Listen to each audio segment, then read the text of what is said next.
Hello everyone, Barry Anderson from Trade Ideas with the second edition of What Makes This Trade Great. Okay, so we're going to focus on agri today.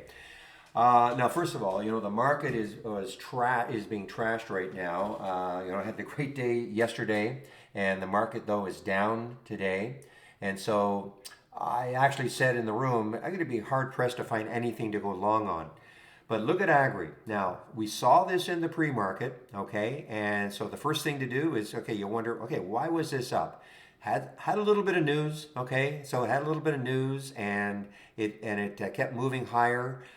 But I think the main reason, because when you look at the overall market, the market is just, not doing this. But I don't even know what sector I can call this. We'll call it the seed sector, or the agricultural sector.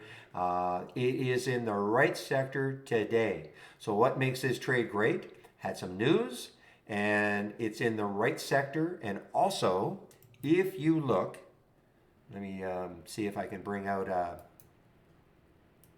time frame daily. You can see it had all sorts of room. Look left on this daily chart. Okay, 417 or 717 or so is the next high. Now, granted, when it was down in this area here, it was maybe a bit of a struggle to get through that 3 level. Then the next level was this 367, but it took out 3 fairly easily, and then it took out this area like nothing, okay, almost like nothing. I'm not saying it's going to get up here, but again, what makes this trade great? Right sector, had some news, and when you look left, it has room. All those elements will, basically lead to a potentially excellent trade. I mean, this stock is up.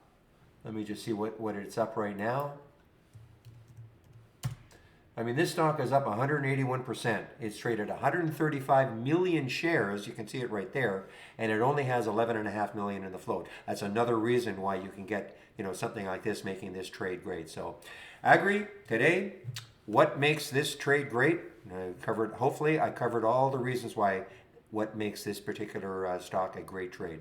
All right, everybody, I want to get back into the room. So close this down. Any questions for me? This is the email address. I'll open the room tomorrow at 8 o'clock Eastern Time. I hope to see you then. Bye-bye.